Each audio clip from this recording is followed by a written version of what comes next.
Ora viva, muito boa noite, telespectador do canal Home Live TV. Meu nome é Charles Domingos e é um enorme prazer voltar aqui hoje para mais uma edição do nosso e vosso programa, o ICA Podcast.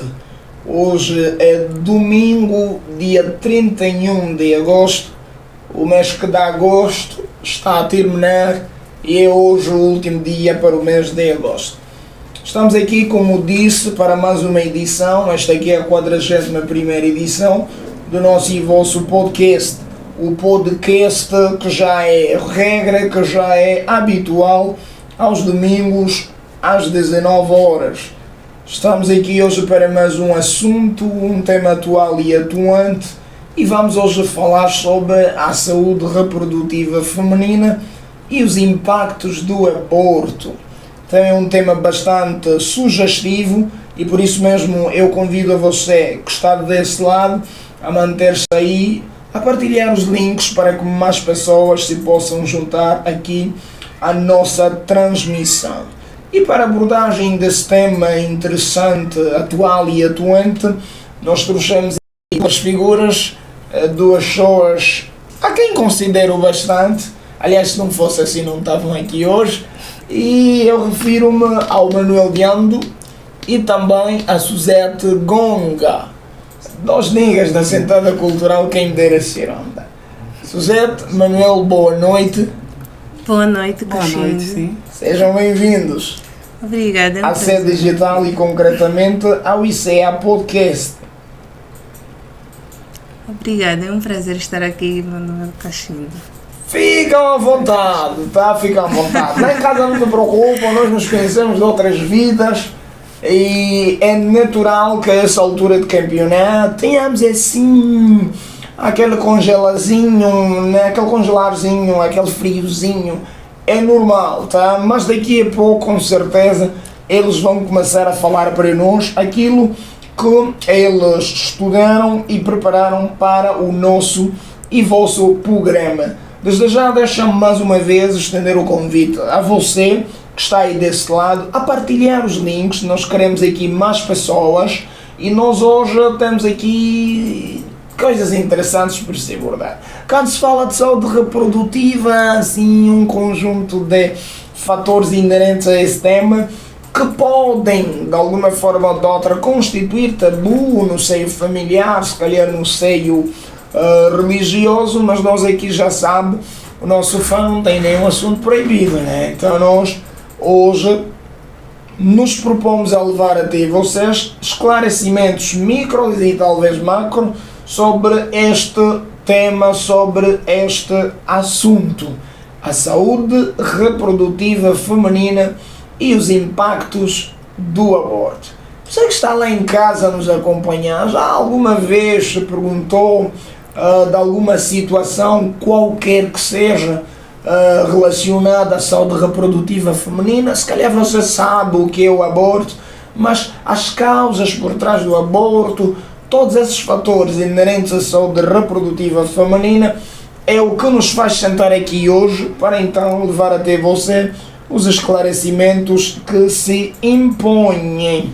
Como disse, nós estaremos aqui em pouco mais de 1h30, até bem perto das 20h30, para então falarmos sobre isso.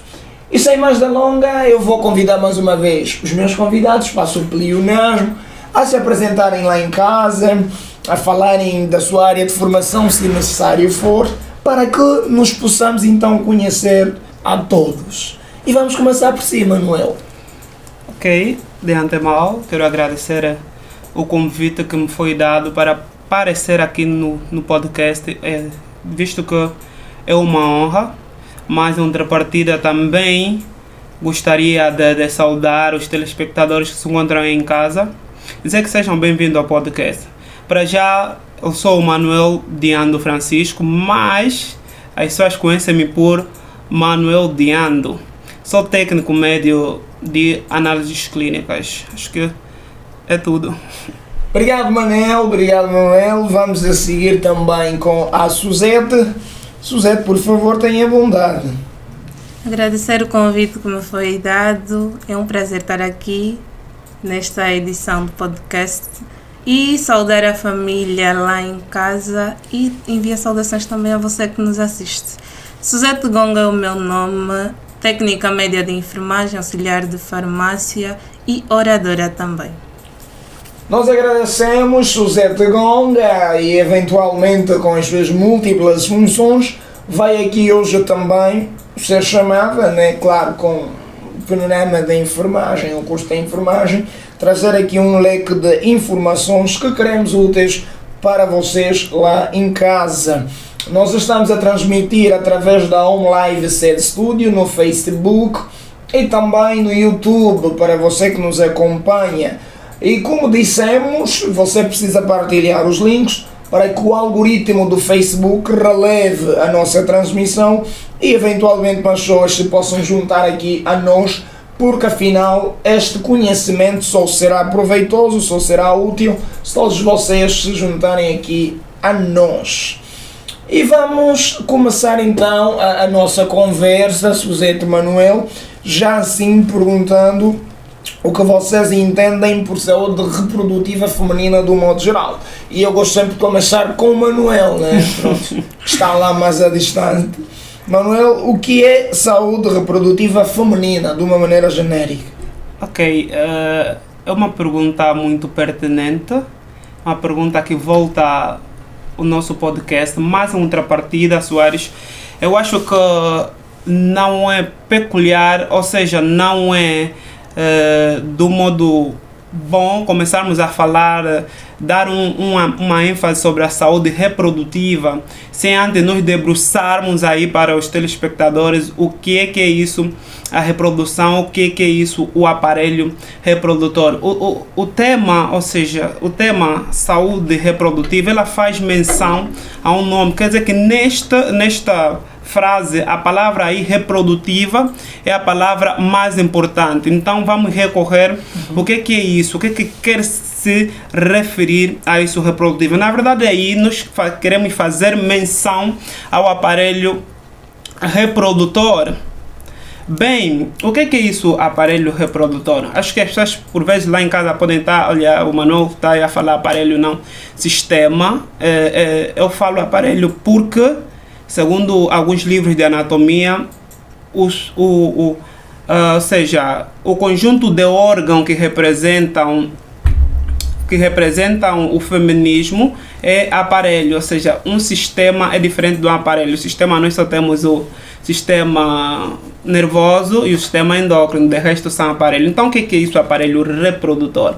Aparelho reprodutor é um conjunto de órgãos. Aparelho reprodutor feminino é um conjunto de órgãos que se encontram aparelho reprodutor feminino, desculpem, é um conjunto de órgãos que se encontram à disposição para uma procriação, ou seja, é aquele todo conjunto que vai se unir para que a menina ou a mulher possa procriar-se, que é algo que Deus fez para as pessoas fazerem. Não quer dizer que aquelas pessoas que não geram, outras pessoas não têm esse aparelho. Tem, mas a função primordial e peculiar é esta. Agora, o que vai ser a saúde desse aparelho? A saúde desse aparelho é o bem-estar completo desse aparelho. Okay? A palavra saúde, ela jaz no bem-estar completo. Então, quando esse aparelho está completo, está tudo bom, significa que a saúde no mesmo. Mas em contrapartida, ainda realçando, esse aparelho é complexo, como já disse, é um conjunto de órgãos. Mas ao decorrer do debate vamos ainda debruçar um pouquinho sobre a constituição desse aparelho. Muito obrigado, Manuel. Suzete, é contigo. Se calhar tem também alguma coisa até séria a crescer relativamente ao aparelho, né, Manel? Para que eu não caia no erro novamente. Aparelho e não sistema, certo? Sim, sim. Ok. Sim, Suzete.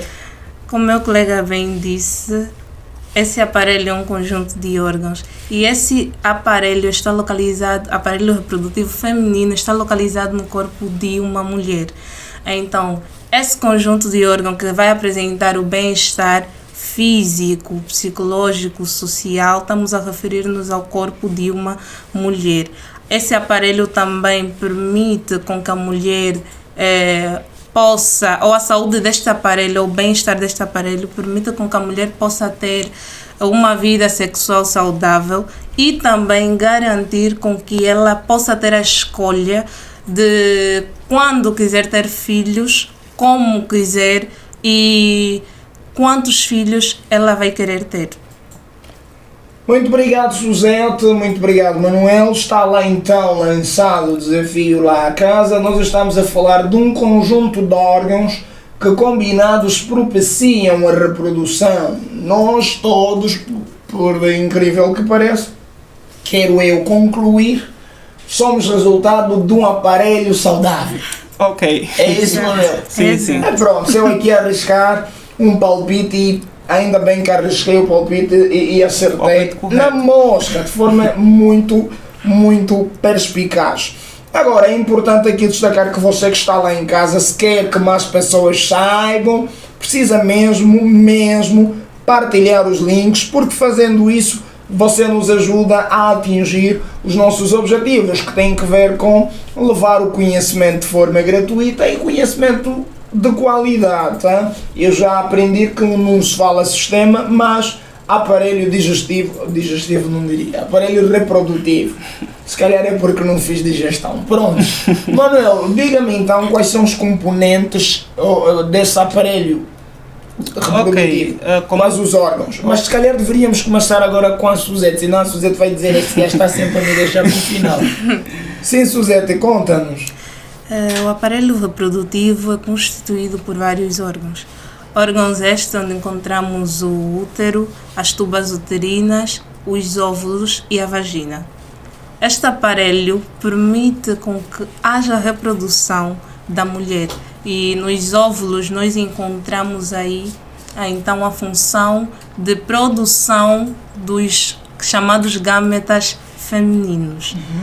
Que esses gametas é que servem para a fecundação. Os óvulos são chamados também de pequenos zigotos. É aí nos óvulos onde nós encontramos estes pequenos gametas. E o aparelho reprodutivo, nessa constituição complexa, ele nos traz várias outras funções que deveremos debruçar ao decorrer da conversa.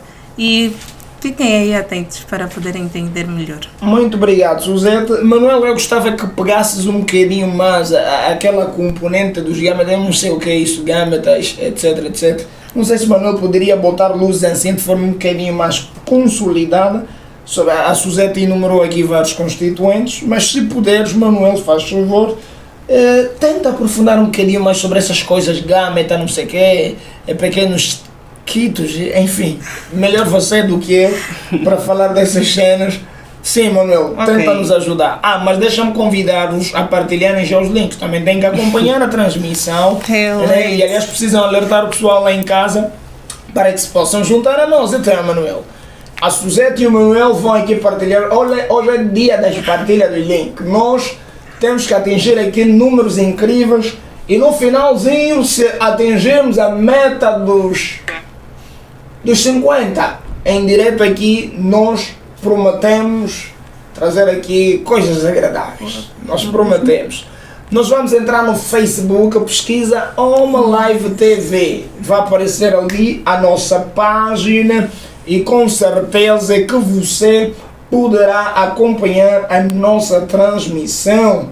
É rapidinho, Oma Live Sede Studio ou Oma Live TV. São os nossos canais no Facebook e também no YouTube. Vá lá, pesquise e venha aqui nos acompanhar para que possamos então levar a ti e você conhecimentos macros sobre a nossa transmissão, sobre o nosso tema. Eu vou facilitar a vida aos meus convidados e vou partilhar com eles os links da página mais daqui a pouco. Mas antes eu gostava que o Manuel tecesse aqui as considerações relativamente aos órgãos constituintes então do aparelho reprodutivo feminino. Bem, a minha colega Suzete acabou aqui de debruçar muito bem sobre a constituição dos órgãos, ou seja, a constituição dos órgãos do aparelho feminino.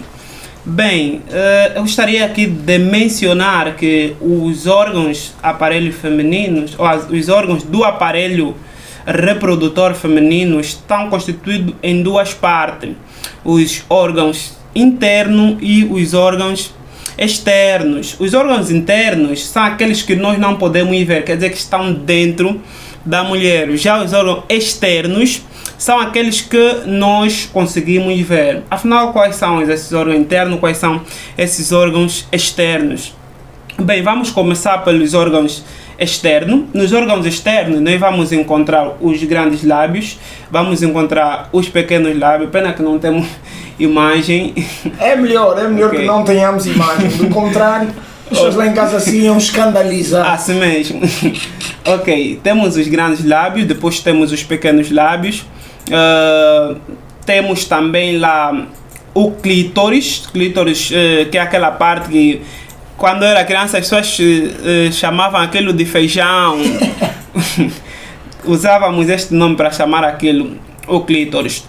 Em contrapartida, nos órgãos externos, nós vamos encontrar a vagina. A vagina não é um órgão interno, é um órgão externo. Quer dizer, a vagina é um canal onde passa o pênis, passa também o bebê ao nascer. Um canal aproximadamente de 8 a 12 centímetros. Para além da vagina, nós temos o útero. Dentro do útero nós encontramos o endométrio e o colo do útero. Ok, e temos, como a minha colega também falou, temos os ovários, que são aqueles os capazes de produzir os óvulos. E temos as tubas uterinas, também conhecidas como trompas de falópio. Quer dizer que as pessoas aí podiam estar, não falaram dos trompas de falópio, é a mesma coisa que tubas uterinas. Agora, a minha colega tocou num ponto fulcral, que vai ser os ovários, que vai ser gametas feminino, gametas masculino. Na verdade, para nós sermos um pouquinho mais dinâmicos e trazer um entendimento ao telespectador que está ali a ouvir, o gâmeta é como se fosse, nós para reproduzirmos, nós precisamos de um homem, precisamos de uma mulher. Então, o que acontece? O que a mulher dá, aquilo nós vamos chamar o gâmeta feminino. O que o homem dá é o gâmeta masculino. A mulher, nesse caso, ela dá os óvulos. O ovário produz os óvulos. E no caso do homem, é o famoso Espermatozoide. maravilha. No caso dos gametas masculinos, nada mais é do que espermatozoide. Sim. Muito obrigado, eu estou a aprender, eu já comecei a aprender faz tempo, mas hoje estou a ter certeza, o gâmeta masculino nada mais é do que o líquido precioso, é o famoso espermatozoide, que não sei se é a mesma coisa que sêmen, enfermagem é uma coisa louca, e pronto, e ainda bem que é assim. Eu não sei se sêmen e espermatozoide são a mesma coisa, Suzete, por favor me ajuda já que vou aproveitar a deixa.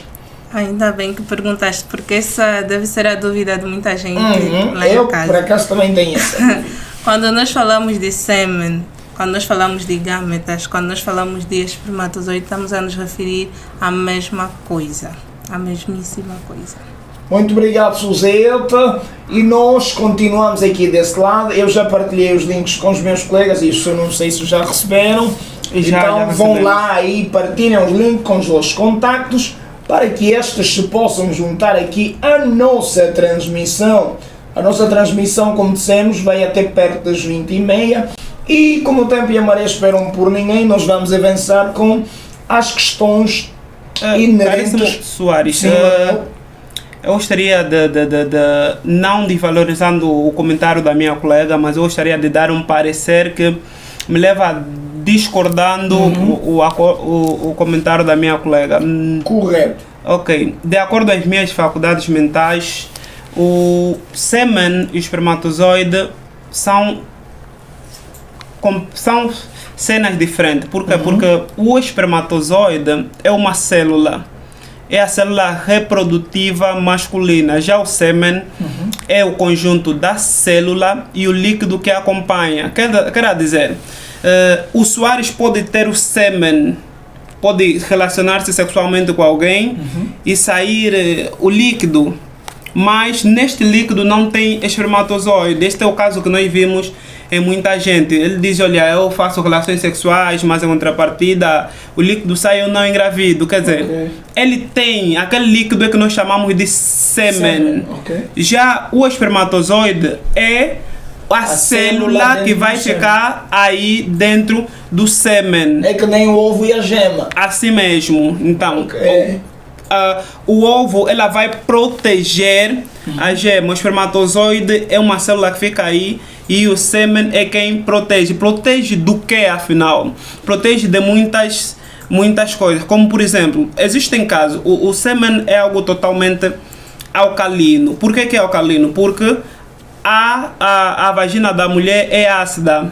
Então, se o espermatozoide entrasse simplesmente assim, ele poderia morrer aí. Já o sêmen prepara aquele local para que ele possa entrar bem. E outro pormenor é o que? O sêmen prepara o caminho onde o espermatozoide vai passar, porque o espermatozoide passa a ir do homem para ir até a mulher, eles percorrem um caminho. Um dos caminhos, vamos falar da uretra, o canal em que sai, aquele furinho que está lá no pênis, ele sai por aí. O sêmen é quem prepara aquele caminho. Dito de outra forma, família, lá em casa, sêmen é a segurança, a equipa de avanço. Viu? O esperma é o chefão. Primeiro o sêmen vai, insulta.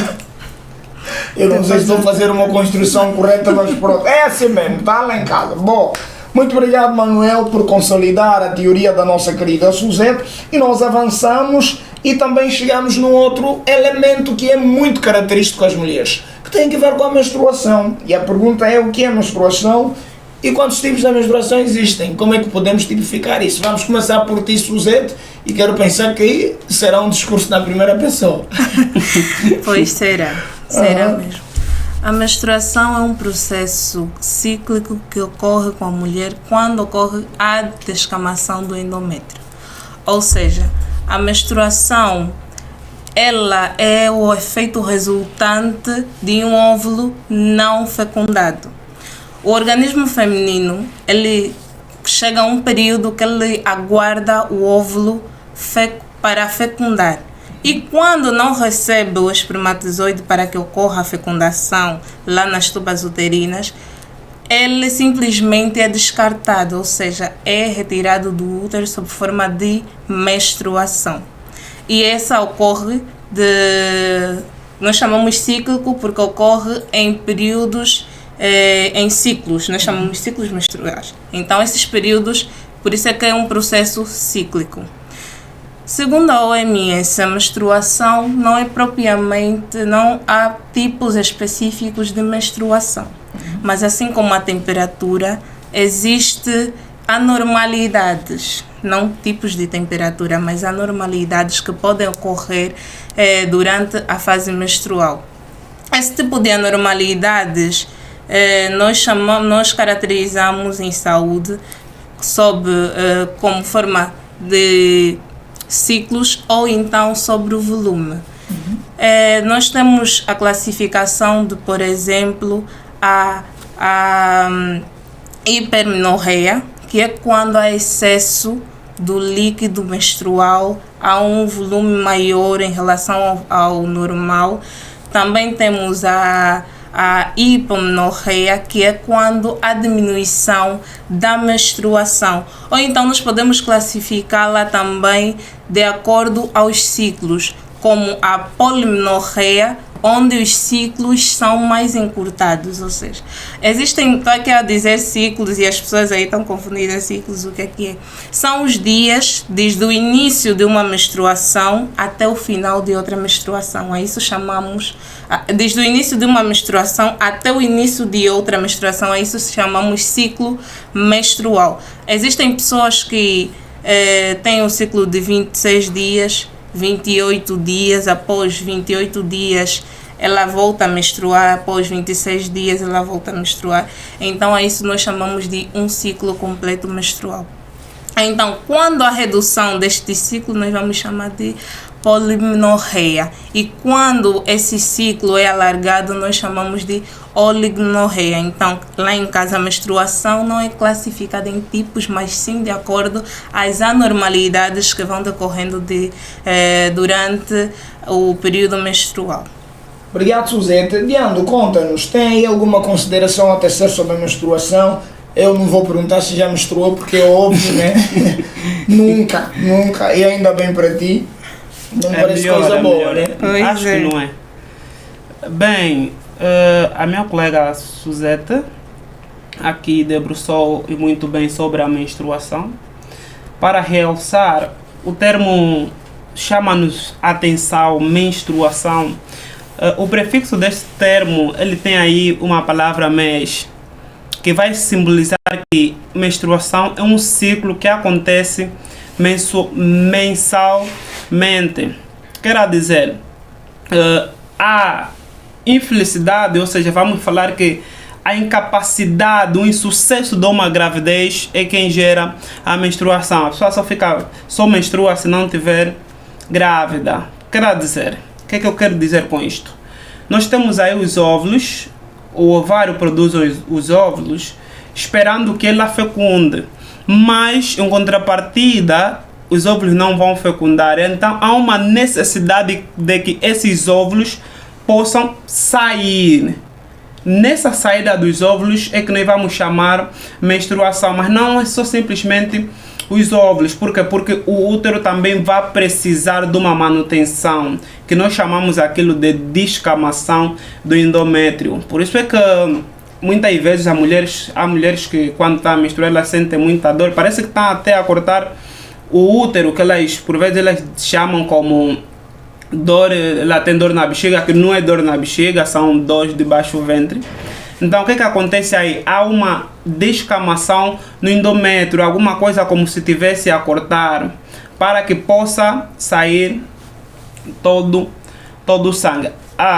Levando a questão de tipo ou não tipo, não querendo desvalorizar o comentário da minha homóloga, mas eu ainda sou da opinião que nós podemos falar sobre a menstruação irregular e a menstruação regular. Por quê? Porque de acordo os factos vividos, nós conseguimos ver, existem aquelas mulheres que elas menstruam simplesmente num dia marcado. Se ela menstruou hoje são 30, ela menstruou aos 30, vai menstruar mais o próximo mês no dia 30. E existem aquelas mulheres que ela talvez menstruou hoje no dia 30 e vai vir menstruar possivelmente, pode ser dia 10 do próximo mês, dia 15 do próximo mês, não tem um controle assim, de acordo a essas, vamos dizer mesmo, de acordo a essas anomalias de menstrua hoje no dia 15, outro mês menstrua no dia 20, outro mês menstrua assim. E aí não temos uma data assim, nós podemos chamar essa menstruação como menstruação irregular. O termo aí é bem explícito, irregular, porque não tem um regulamento. Já outro tipo de menstruação, nós chamamos ele de menstruação regular. Agora, existem dores normais na menstruação, mas existem aquelas pessoas que têm dores muito intensas. Aquelas pessoas necessitam de falar com um ginecologista, que é para ver qual é o caso dessa mesma pessoa. E ainda existem pessoas que ao menstruar, elas têm aquelas de, por vezes, sair, as pessoas dizem com um pouquinho de carne, mas não é bem carne, é um conjunto de sangue, é um sangue coagulado. O que é isso, sangue coagulado? O termo coágulo significa pegado, agarrado. Mas para uma pessoa... Menstruação com carne? Sim. Chama assim. Sim, algumas pessoas chamam assim, por quê? Porque família, se nós vermos... menstruação com a carne. Se nós pegarmos o sangue... Daqui a pouco vão nos dizer que é o próprio molho com carne, não é? Se nós pegarmos o sangue, Soares, se nós pegarmos o sangue, tirares dentro dos vasos sanguíneos e suponhamos pôres neste bidão, se tu deixares este sangue aqui em mais ou menos 10, 15, 24 horas, amanhã quando tu vieres vais encontrar que esse sangue ficou totalmente agarrado. Isso chama-se coágulo, quer dizer que o sangue coagulou. Não, então o sangue tem propriedades químicas que permitem esse fenômeno, né? Que permitem não coagular. Agora, quando ele está fora do corpo, ele tem a tendência de coagular. Agora, okay. no corpo da mulher, ela tem a fibrinolizina. Fibrinolizina é um anticoagulante que é expelido quando a mulher está a menstruar. Mas quando ela está a menstruar demais, o corpo não consegue produzir essa fibrinolizina na quantidade do sangue. Então, por isso é que o sangue sai assim coagulado, sai assim agarrado. Então, ela tem que fazer uma consulta com o ginecologista. Ainda chegando, existem 2 fatores muito pertinentes. Já falei de um que é a dismenorreia, ou a cólica menstrual, que é aquela dor que a mulher sente quando está a menstruar, que é aquela descamação do endométrio. Aquilo chama-se dismenorreia ou cólica menstrual. Mas ainda tem outro aspecto, que é o aspecto psicológico. Chamamos aquilo de TPM, tensão pré-menstrual. Algumas mulheres só ficam com aquela tensão antes da menstruação. Outras ainda depois da menstruação, outra durante o intervalo da menstruação. O que é isso, TPM, que é a tensão pré-menstrual? É uma mudança humoral no comportamento da mulher. Existem aquelas mulheres que são boas, mas quando ela está no momento da menstruação, de repente muda de humor, muda de caráter. Mas são todas, não? Ou família? Parece que as vá para lá. Nesse período ficam assim muito na defensiva. Ok, né? vá para lá. Aquilo é algo. Por nada, está irritada. Está irritada. Aquilo é algo muito normal. É muito normal. É muito normal. Tensão pré-menstrual. Não deveria ser só normal, é muito normal. É muito normal, sim. Meu Deus. É muito normal. Então nessa fase da menstruação, não se está aí perto da mulher, porque Não, tu podes estar um perto. safanão chega para lá, pode sair. Não esta meramente coisa isso. recomenda-se. Tu podes estar. Recomenda-se. Pode estar. A mulher até precisa do teu apoio naquele momento, porque aquelas mulheres que sentem. Eu tive uma colega, ela quando está menstruada, ela deita-se no chão, ela tem que ficar num local onde tem mosaico, disse que lá é fresco, então ela sente bem por ali a barriga, acho que não sei porquê. Mas menstruação é doença. Não, doença não. Ok. É um ciclo normal para a reprodução. É algo, suponhamos, quando nós tipo, aqui tem esse tapete, está aqui, depois nós vamos ter que lavar para estar de novo limpo por aqui. Certo. Aquilo é a menstruação. Então a menstruação nada mais é do que limpeza. Limpeza no corpo da mulher. Então aquela limpeza vem consigo muitas impurezas. Olha, e vocês já estão aqui dos aspectos que estão interrelacionados com a menstruação, tem que ver com a quantidade do sangue, né? Que acho que é dismenorreia, é isso? Não. De A acordo com a Suzete teceu aqui quantidade, algumas considerações. De acordo com a quantidade, como é que é? A Suzete lembra? hipermenorreia e Hiper- hipomenorreia. Hipo quando é menor e hiper quando é quando é demais. mais. Né? Agora, nesses casos, e pronto, nós sabemos que de facto existem muitas pessoas lá em casa que nos estão a acompanhar que eventualmente já se depararam com essa situação. Além dessa ideia de TPM, que é tensão Pré-menstrual. pré ou pós-menstrual, né? Há essa questão de ter mais sangue do que propriamente o normal. Diante dessa situação, e há pessoas que têm isso de forma muito regular, existe alguma, como é que se chama, contramedida, se é isso mesmo o termo certo, se há alguma coisa que as mulheres possam fazer, alguma medida cautelar para evitar isso, porque há mulheres que têm provavelmente hipertensão. E porquê? Hipermenorreia e hipomenorreia. Perdoem a ignorância. Hipertensão está a falar de tensão alta. Exatamente, e aí já eu logo pensei é um assunto totalmente diferente. Hipermenorreia, né? Certo. A hipermenorreia parece que é muito regular para algumas mulheres. O que é que se recomenda para essas mulheres? Que estão sempre com quantidades de sangue a mais. Primeiramente, como técnica de saúde, aconselhamos a ir a um ginecologista para poder saber qual é o problema que está dentro do organismo feminino. Porém, existem alguns métodos enquanto isso não acontece, porque a hipermenorreia, ou também chamada menorragia, pode levar à fraqueza intensa da mulher e também causando assim a hipovolemia, que é chamada diminuição do líquido no nosso corpo. Para que isso não aconteça, existem alguns métodos funcionais caseiros que podem utilizar, como por exemplo chás naturais como o chá de cebola e o chá de canela, mas não pode ser frequente, por isso é que o aconselhamento é ir a um ginecologista para poder saber quais são os fatores para essa ocorrência. Muito obrigado, Suzete. Manuel, conta-me aqui algo. Além desses fatores que citaram aqui, eu tenho assim uma dúvida muito pessoal. É possível uma mulher infértil menstruar? Sim, é possível. É possível por quê? Porque eu dizia que a menstruação, além do sucesso da fecundação, que é dos óvulos, ela também tem a menstruação dentro dela. A menstruação é um tema totalmente complexo. Nós aí encontramos ciclos dos ovários, Então, encontramos nós ciclos... precisamos de um podcast inteiro só falar de menstruação? Sim. Nós temos aí, dentro da menstruação, nós temos 2 ciclos. Temos o ciclo dos ovários e temos ciclos uterino. O que acontece nisso?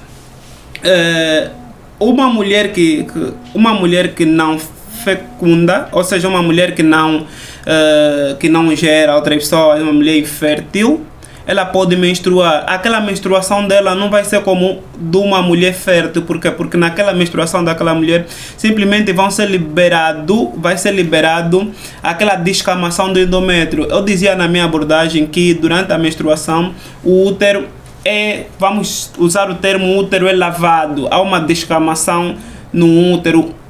As mulheres sentem, parece corte.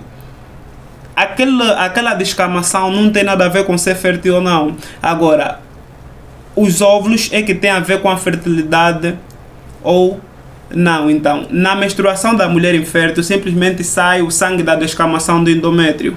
Mas eu não sei se estou a fazer confusão ou se estou a fazer, Suzete, por favor, queiram aqui esclarecer. A menstruação, na essência, é a limpeza, né, de óvulos não fecundados. A limpeza de óvulos não fecundados e a descamação do útero. Como meu colega bem disse, ocorre a descamação do endométrio. Quando nós falamos em endométrio, que é a camada mais profunda do útero. Okay. Essa camada... Descamação é mesmo que despelar? Podemos assim dizer, despelar. Pronto, lá em casa é isso. Raspamos aquelas partes da parede, Só né? que enquanto ocorre essa descamação... Porque nós temos que levar termos miúdos para que a pessoa lá em casa possa perceber. Eu sou bom em rascar ocorre essa descamação, o nosso cérebro entende que deve mandar sangue com nutrientes e oxigênio para cobrir a superfície vaginal ou uterina, no caso. Quando ocorre a descamação, no caso da mulher infértil, não há óvulos, o sangue é expelido juntamente com os resíduos que foram limpos, que foi feito pelo processo de limpeza do útero. Okay. Então, vamos chamar a isso de descamação do endométrio, conjunto com o resíduo que chamamos agora de menstruação. Esse sangue que vem é o sangue produzido produzido com nutrientes e oxigênio suficiente para a cobertura do útero no momento. Bem, família, lá em casa, descamação nada mais é do que o próprio útero, né? Fica ali meio que, depois de algum tempo sujo, chega aquela época que nem as estações do ano, as folhas das árvores a caírem, né? Então aquele processo todo de cair da pele, das paredes uterinas, por assim dizer, é que vem depois a se traduzir nesse jornamento de sangue e tal. E a mulher infértil não obedece necessariamente aquele período de ovulação, não entra para o período de ovulação, né? Que acredito ser também uma das etapas dentro do ciclo. Assim mesmo. Pronto, o ciclo é uma coisa grande, tem várias etapas. Mas, Soares, gostaria de trazer até aqui uma perspectiva que os telespectadores até podem pensar que é uma polêmica. A primeira menstruação da mulher chama-se menarca, mas antes da menarca, segundo alguns estudos, uma mulher pode engravidar. antes da menarca. Antes da primeira menstruação, uma mulher pode engravidar. Porque assim, vamos pegar a lógica do que nós falamos. Isso é mesmo polêmico. Ok, vamos pegar a lógica do que estávamos aqui a abordar. O que é que dizíamos? A menstruação é um insucesso de uma gravidez. Correto. Quer dizer, a menstruação ela acontece porque os óvulos não fecundaram. Então quer dizer que na primeira menstruação, antes de acontecer o expulsamento sanguíneo, primeiro vem os óvulos. Certo. Então a menina talvez não sabe que ela já é fértil, porque ela nunca menstruou, mas ela já tem óvulos. Se ela se envolver com alguém, naquele momento ela é engravida mesmo sem tido uma menstruação. Eu acho que é sonho de muita mulher nunca menstruar. Ô Suzete, já sonhou com nunca menstruar? Olha, toda mulher sonha com isso, na verdade. Toda mulher sonha com isso. Mas não pensam também na possibilidade de infertilidade. Acho que menstruação é um mal sábio, não? O que faz nos suportar a menstruação mesmo é esta possibilidade, em parte. Mas dizer que para as mulheres férteis, cada menstruação, cada ciclo menstrual vai diminuindo a quantidade dos óvulos no organismo. Por isso é que chega a uma fase da mulher chamada menopausa, onde já não existem óvulos no seu organismo. É como o meu avô costumava dizer, a mulher tem prazo de validade, os homens é até a morte. Ok, pronto. Mulheres, não fiquem tristes, nós é que somos os duros. Nós não temos prazo de validade. Nós vamos avançar, Suzete, afinal o tempo e a maré esperam por ninguém. Eu penso que já perdemos assim alguns tempos aqui só com a ideia de menstruação e gostava de saber o que são métodos anticoncepcionais, uma vez que a menstruação está lá a preparar o processo para a concepção, né? E métodos anticoncepcionais, de outra forma, podemos entender o que é por isso. Olha, quando nós falamos métodos anticoncepcionais, ou contraceptivos, não sei se é a mesma coisa. É a mesma coisa, porque anticoncepcionais é contra alguma coisa. Então, concepcionais vem de conceber. Então, são métodos utilizados para impedir que haja uma gravidez. Quando nos referimos a métodos anticoncepcionais, eles são simplesmente métodos que impedem uma gravidez. Manuel Diando, métodos anticoncepcionais, método contraceptivo, há alguma coisa a acrescentar? Quais são os métodos que existem? Na verdade, estou totalmente de acordo com a abordagem da minha homóloga, Ladia Dami. Dizer que método anticontracepcionais, a minha colega já falou muito bem. Nós, em língua portuguesa, quando nós encontramos um termo, quando nós encontramos um afixo, anti, ele quer dizer não. O sufixo anti quer dizer não. Então, dizemos anticoncepcionais, não concepcionais. Então, o que é isso? São métodos usados para que não haja uma gravidez. Olha, está-se a dizer que já está a ser inventado métodos anticoncepcionais para homens, mas aqueles são outros 500. Mas como métodos anticoncepcionais para homens já não existem? Não. Por exemplo, a vasectomia não se pode considerar um método anticoncepcional para homens? Sim, ou métodos não tão radicais quanto a vasectomia? Não tão radicais como pílulas. Ou pílulas para homens? Pílulas para homens, sim. Para matar o indivíduo do sêmen? Para manter calmo por um tempo. Porque as mulheres, elas falando já dos métodos anticoncepcionais, olha, o método para os homens são mais calmos, porque o nosso método principal anticoncepcional é o preservativo. Okay. Mas existem outros métodos, não para nós, para mulheres, como o DIU, que é o dispositivo intrauterino. Temos também o chamado chip. Temos também o DEPO. Temos as pílulas. Mas essas pílulas anticoncepcionais e os outros métodos que acabou enumerando têm alguns impactos, algumas consequências. Quais são as vantagens? Qual é o método mais adequado? Lá em casa, rapidamente, para nós ficarmos aí, quer saber, Manuel? No meu ponto de vista, eu acho que os comprimidos são é um complexo químico, também podemos dizer que são drogas, tanto quanto outro fármaco. O melhor método anticoncepcional, do meu ponto de vista, é a abstinência ao sexo. Como assim? A abstinência ao sexo, não quero engravidar, não faça sexo. Porque quando falamos É isso, de lá em casa método... dos casados, isso é polêmico. Então nós já não queremos ter bebê, por exemplo. Quando usam preservativo, outro é o preservativo, mas que eu acho que é um método assim mais aceitável. Quanto aos DEPOs, quanto às pílulas, são métodos que têm danos Efeitos colaterais, sim, têm efeitos colaterais. Isso vai variar. Os efeitos colaterais não são assim efeitos já descritos. Isso vai variando de mulher para mulher. Por exemplo, existe a mulher quando está a fazer o uso do DEPO, elas normalmente tendem a engordar. Outro anticoncepcional que é muito usado é a pílula. Mas a pílula, elas têm o microgenol, que é aquela pílula que vem 28 comprimidos. Como é que se usa aquilo? As pessoas normalmente eles bebem diariamente, em intervalo de 28 dias. Por exemplo, eu vou beber, amanhã vou beber, depois da manhã, assim até 28 dias. Não podes falhar nenhum dia, senão estará estragando a dose. E existe aquela pílula que é chamada pílula de emergência.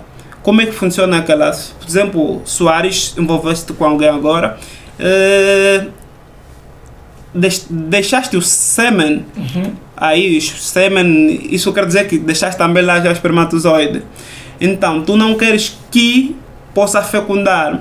O que é que pode ser feito naquele momento? Podes comprar uma pílula de emergência, uma pílula dose única, só vem um comprimido, que a pessoa vai beber naquele momento. Aquela pílula tem uma duração de 72 horas, quer dizer, 72 horas após o momento da relação sexual, a pessoa pode beber para inibir uma possível fecundação. Agora, as pessoas têm pensado, olha, eu já estou grávida, vou usar, mas aquilo não é para a pessoa que está grávida, é para a pessoa que quer impedir uma fecundação. Só é válido em 3 dias. Se passar 3 dias, aquela pílula já não faz efeito. Mas aquela pílula de 72 horas, só se mesmo não é assim. Aquela pílula só se bebe 4 em um ano. Caso não, tu estás aí, vamos usar um termo miúdo, estás a queimar o útero, estás a queimar os ovários, passo a palavra, estás a queimar os ovários e vai chegar uma fase que estás a tentar e já não dá, já não fazes filho. Agora, o outro método muito viável é o método do cálculo do ciclo menstrual. A mulher tem que ter a cultura de saber acerca do ciclo menstrual. Eu menstruei no dia X, então se eu fazer relações sexuais no dia X, eu não estarei grávida, mas se eu fazer no dia X, eu estarei grávida. É muito... Cálculo de forma natural. Sim, cálculo de forma natural, porque o nosso corpo obedece... Sim, o nosso corpo obedece a algumas regras. A mulher não está fértil todos os dias como o homem. A mulher tem... Nós é que somos já... Nós estamos férteis todos os dias, hoje, amanhã, de noite, estamos férteis de manhã, estamos férteis de noite. A mulher tem dias próprios dela que são dias de fertilidade e tem dias que não são de fertilidade. É meio complicado para as pessoas casadas, olha, eu não vou aguentar, etc. É uma questão de estar mesmo aí querer. Então, o método chamamos método de calendário, é um método muito viável. Tu já sabes, dia X eu posso fazer, no dia X não posso fazer, então... Eu não aconselho ninguém a fazer um planeamento, a não ser se já tens, por exemplo, as senhoras que têm já 6, 7 filhos, etc. Podem fazer uso de um chip. É muito normal, ainda que ver um dano colaterais que já não vai fazer, já tem 7, não há necessidade de fazer mais um. Agora... Falo por si só, eu penso que acho que com 7 querem bater os 10. Agora... Falta 3. Sim, agora... E para tem uma agenda moça... para isso, até 2030 tem que fechar os 10. É complicado, estamos a caminhar para a pobreza. Para uma moça que não tem filho, não tem nenhum filho, não pode usar um chip. O que é isso? Uma moça que não tem nenhum filho está a usar um chip para quê? A DEPO para quê? Não há necessidade disso. Usa preservativo, usa a pílula de emergência se for necessário, use o calendário. Ou então a abstinência de sexo, como disseste. O melhor método, a abstinência. Suzete, eu quero também te ouvir, afinal tu és mulher e de alguma forma ou de outra os teus argumentos acabam por ter aquela experiência à mistura, né? Então diga-nos lá. Pois é. E daqui a pouco vamos fazer uma ronda pelo Facebook, as coisas estão a começar a aquecer. Tem gente que reagiu com choros ao método do abandono do sexo, né? A abstinência não está sexual. com a gente, é que ame Magalhães. É. Que ame Magalhães. Que ame, está ali do outro Que lado. ame Magalhães foi meu colega no IMSI. Pronto, se ele está lá já, daqui a pouco vamos passar a adoçar todo mundo. Reiterando o que foi dito pelo meu colega, os métodos anticoncepcionais mais usados cá em Angola têm sido a DIU, ou dispositivo intrauterino, tem sido o implante hormonal e o uso de pílulas, no caso a nível hospitalar. Então, esses métodos que cá foram citados, um dos maiores métodos, dos melhores métodos, é o método de barreira. Método este que é o uso de preservativo, tanto feminino quanto masculino. Mas cá em Angola nós não utilizamos muito o preservativo feminino. Não sei porquê, algumas dizem que é desconfortável, por isso é que não usam. Então o método do preservativo é, segundo a Suzete, o melhor? É o melhor e explicarei porquê. Há algumas vantagens dos métodos anticoncepcionais, é a prevenção de doenças sexualmente transmissíveis ou infecções sexualmente transmissíveis. Por quê? Porque o método contracepcional de barreira, que é o preservativo, não só vai impedir uma gravidez, mas como também impedirá a transmissão dessas doenças sexualmente transmissíveis.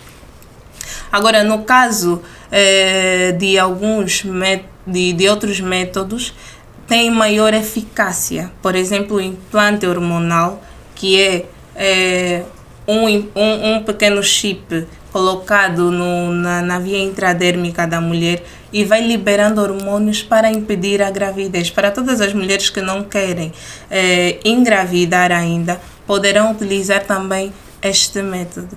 Quanto às desvantagens dos métodos anticoncepcionais, nós vemos que algumas apresentam ganho de peso, náuseas e poderão vir a apresentar infertilidade, problemas com a fertilidade no futuro. Agora, focando-me nas pílulas do dia seguinte, que as mulheres muito utilizam, é recomendado que seja usado 2 vezes por ano. Porque a pílula do dia seguinte contém andrógenos. Andrógenos é uma explosão de hormônios ou excesso de hormônios masculinos que vai impedir ou inibir a produção normal dos hormônios femininos, impedindo assim a fecundação.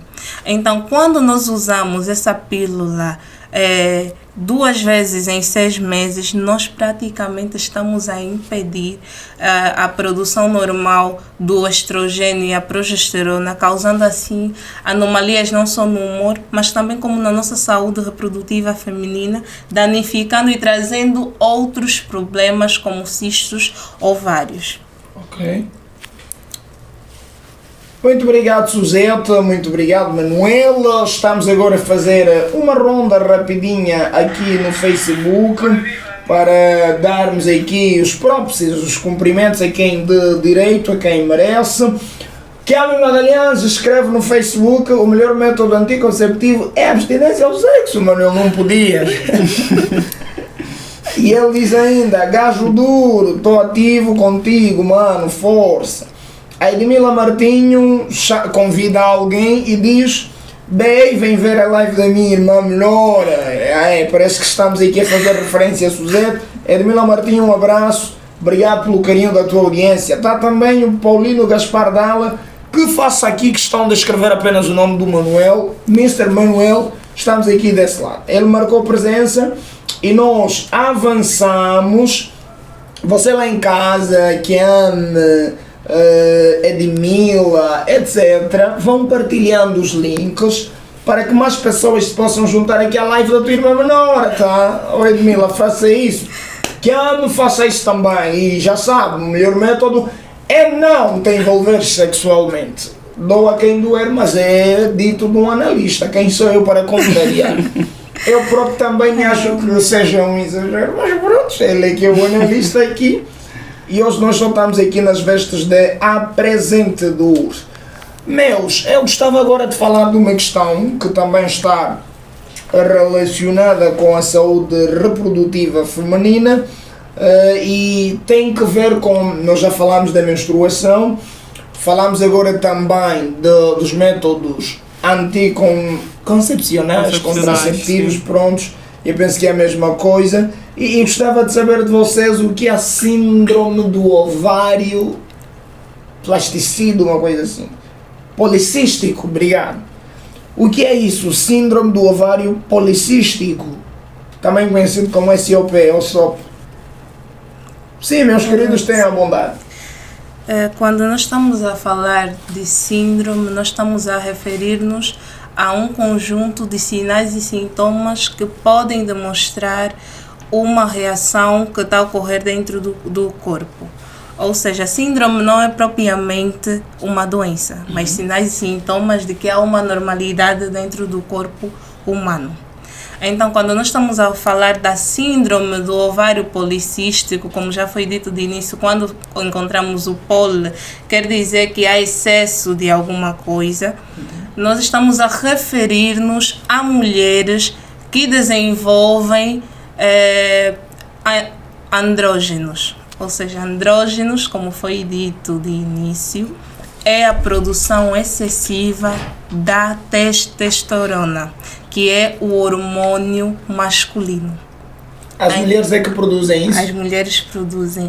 Hormônios masculinos nas mulheres? As mulheres é isso, têm percentagens pequenas de hormônios masculinos no organismo, mas existe alguns casos em que ocorre uma anomalia no organismo feminino em que há um excesso deste hormônio, quer dizer, no o caso, hormônio, a testosterona. sim, o hormônio feminino, que é a progesterona e o estrogênio, baixa e o hormônio masculino sobe. Por isso é que nós vemos que existem algumas mulheres que têm excesso de pelo, por exemplo, têm barbas. Ok. Algumas mulheres com calvície. Vemos algumas mulheres que não há desenvolvimento adequado das mamas por causa deste excesso excesso deste hormônio masculino. E também... Havia mulheres calvas, já? Já. Mulheres Existem com aquelas lá as que testudas. não, existem pessoas mesmo que são calvas, não testudas. Mas não vamos nos referir a Não é isso. testudas, não. Porque a calvície que se calhar não atuou bem, pegou sua parte da testa. Não. Ok. Realmente. Mas como estamos a nos referir à saúde e à fertilidade da mulher, esta síndrome pode afetar significativamente